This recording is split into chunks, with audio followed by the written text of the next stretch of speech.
Okay, so first of all, thank you for having me. It's a pleasure being here.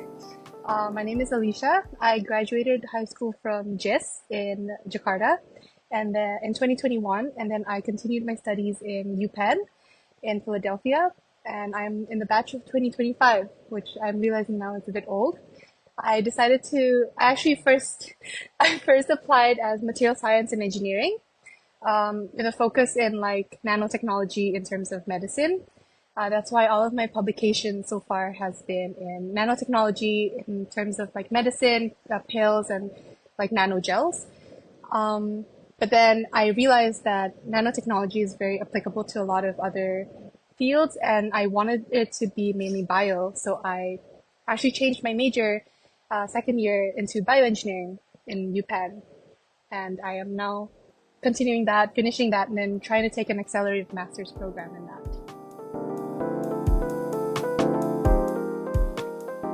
Um, yes, so actually, I first got my taste of nanotechnology in around 2018, I believe. I went to summer school in Colombia. There I took like a major that I didn't know even existed. It's called like nanotechnology, and like it's mostly chemistry.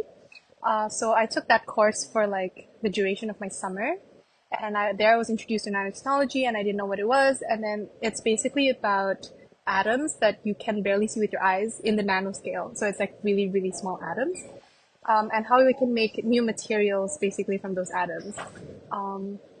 And then in that course, they also talked about what interested me the most was biomimicry, where basically you take a feature of a living animal or a living being, plants or animals, and then you apply that to make new materials or new like machines for human purposes. And so after that summer school and I was in high school, I thought of making a passion project that can help like people have sturdier roofs for those people that have like are lower income like houses. So because their roofs are always leaking, I thought of using biomimicry with nanotechnology and combining them to make sure that their roofs don't leak as much, using this thing called hydrophobicity, which means that if you have a surface and you have like a water droplet, it just slides right off instead of sticking to it a little bit like normal water droplets on materials. And then I also decided that I wanted to do something more bio related. So I joined hands with a professor, a researcher from the government. His name is Kaidir Amin, Professor Kaidir Amin. He basically we decided that we wanted to explore Indonesia's traditional medicine, integrate some nanotechnology, so some modern new technology to make it more, I guess, westernized, like make it more efficient to take pills. So we ended up using nanogels that encapsulate the turmeric, like powder turmeric, so it can deliver to the body like faster. And those are my two main research papers. And yeah, so getting to Japan.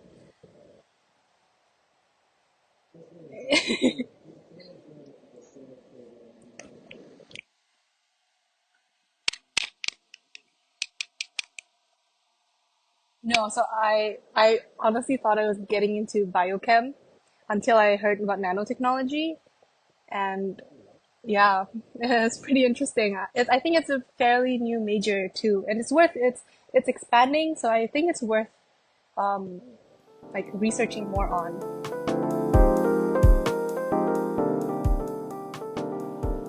So like my goal is always to like before Penn, like when a lot of people have passion projects trying to apply to uni, but I knew that I always wanted to like help the wider Indonesian community. So that's why I use nanotechnology for the roofs mainly, and then the for the medicine, I wanted it to help someone as well. Plus, I wanted to do a little bit of bio into it because like I've always loved bio since I was a kid, and integrating this into like my new interests would be interesting for me. So I think for the turmeric one, it was pretty straightforward. It was just a matter of trying it over and over again.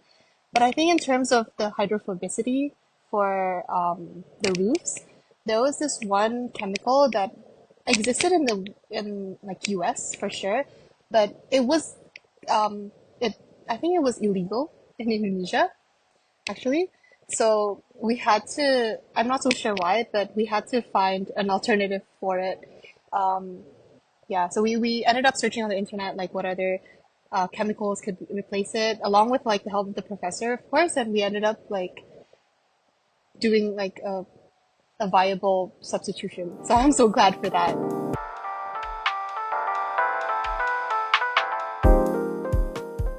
So like the research that I did is not publicized right now. It's not like widely used as of now.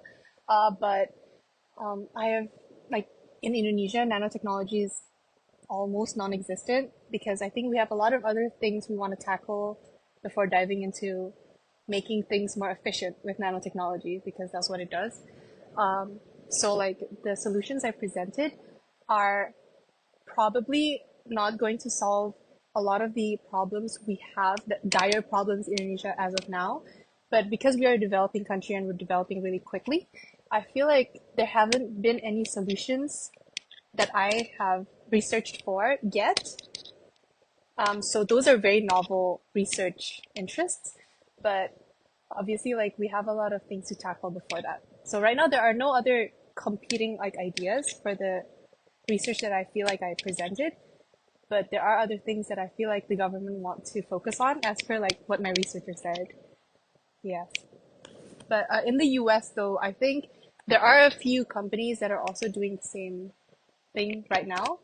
But when I was researching it a few years ago, I don't think there it was like a big thing. Yeah.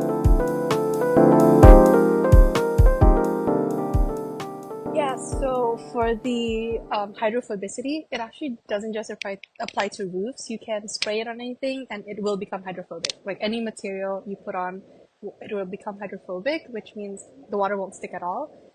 Um, but I think because it is a coating, if it's exposed to too much like sunlight, warmth, or like water, it will eventually like slide off of the material, if that makes sense. So there, you have to keep spraying it with the material. So that's one of the drawbacks that I found. And then for the turmeric like nanogel, because we were focusing on promoting Indonesia's culture in terms of traditional medicine using herbs, I understand that herbs actually are more of a preventative medicine rather than like you have a cold or it'll like heal you, right? It'll treat you. It's more of a preventative thing. So it's taken more like a vitamin kind of. So that it cannot cure, like if you have a cold, it can't cure your cold, but it will help build your immunity.